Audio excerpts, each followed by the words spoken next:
Hey everyone, welcome to this first part of this four-part series that we are embarking on. I'm Pastor Sebastian. I'm so glad that you clicked this video and are watching in at this moment.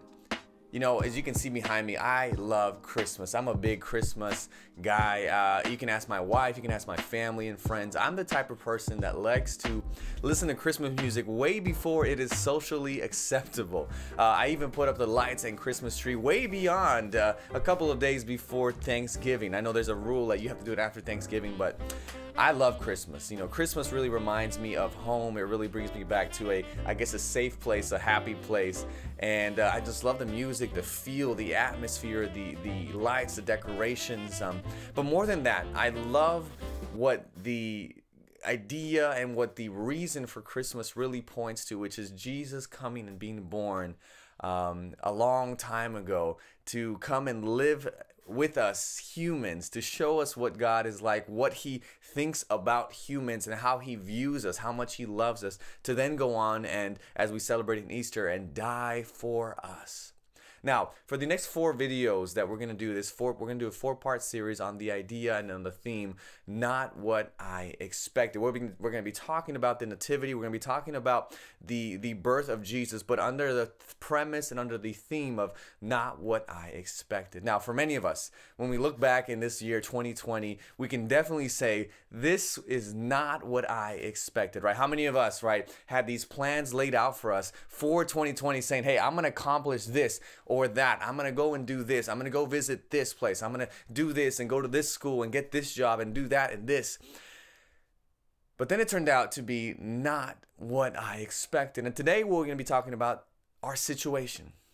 Our situation is not what I expected, right? I want to take you to the story of Mary and Joseph, the parents of Jesus. Right before even Jesus is brought into the picture, Mary and Joseph are in this relationship. Mary is a young girl, and now she is told by an angel who appears to her and says, hey, you are the chosen one, the one that will have that will be the mother of the Messiah, the one that all the people have been waiting for. You are that chosen one.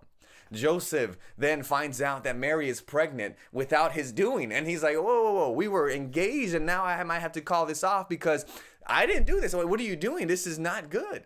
Joseph then has an angel appear to him in a dream, and the angel tells him, hey, you will be the father of the Messiah. You must accept Mary and you will both raise up the Son of God. I mean, wow, this is not what I expected when I was born, Jesus. I didn't expect to be the father and the mother of the Messiah. But here they are, and fast forward to the moment where they are traveling to Bethlehem for a census, because Mary was from the town of David, of Bethlehem. So they're traveling there as part of Roman decree and the census that they were taking.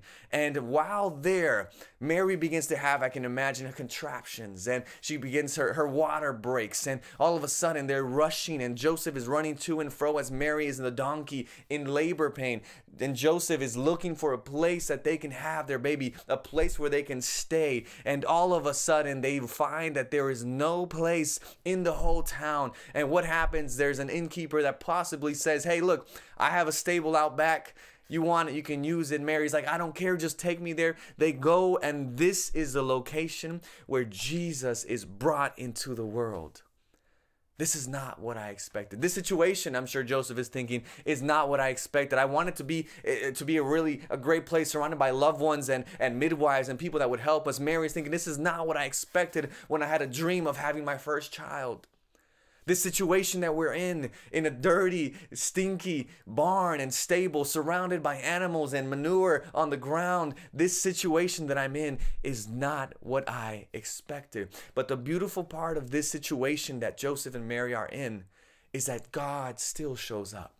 Even though the situation is not ideal, God shows up as a baby.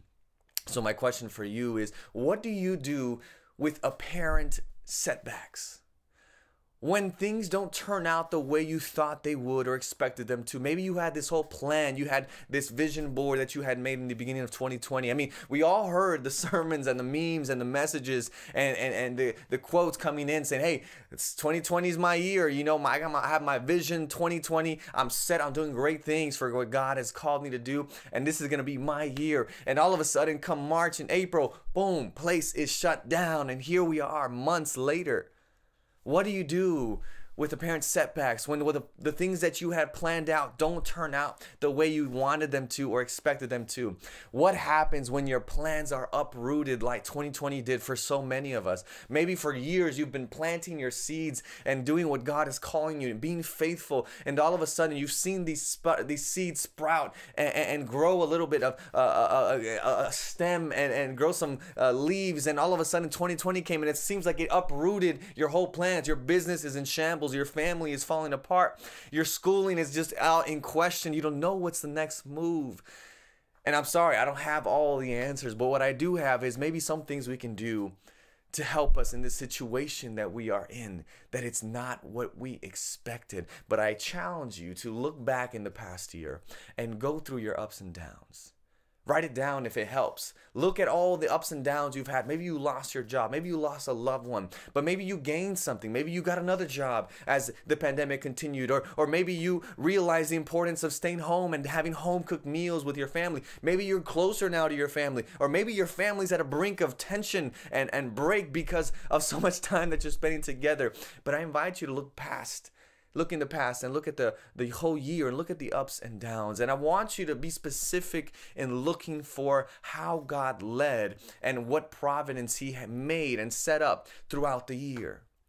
You can look back and now see in hindsight, say, wow, even though I lost my job here, I see how God still set me up to go and do this or that. Or maybe you're still trying to find out where the dots connect. I invite you to go back and check it out. And as you do that, express your gratitude. Name it. Write it out. Share it with someone else. Say, look, man, I lost my job, but I was able to then spend more time at home. And though we didn't have all the money we used to have, we were able to still survive and do well. And we spent more time as family. I don't know what that gratitude is for you, but I invite you to do this and look back in the past and see how God led you. And I want you to rejoice with those who are still with you, who made it throughout this year, who journeyed with you in the ups and downs. Not just God, but those that walked with you and encouraged you and that you encouraged back. And at the same time, I want to encourage you to continue to trust in God, because the beautiful thing about God is that God shows up in ways we don't anticipate or expect.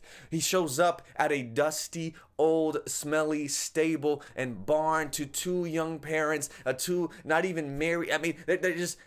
He shows up to that situation. Though it's not what they expected, God still shows up. And so I want you to pray these prayers with me at this moment. I want you to pray that God shows himself in your situation. Now, I don't know what you're going through, what you're facing, what you're feeling, what all is against you and how you feel crushed, or maybe you don't feel crushed. You feel like you are actually doing pretty well in the midst of all this. I want you to pray that God shows himself in your situation.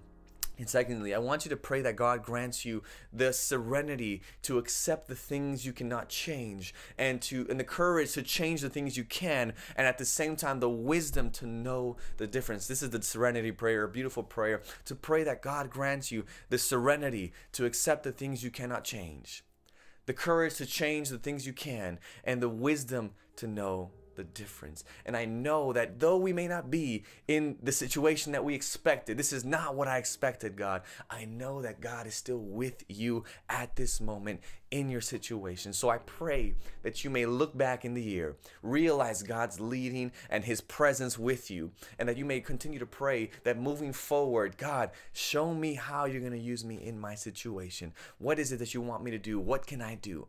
And help me to never lose hold of you. I pray that you're blessed today. We'll see you in the next video.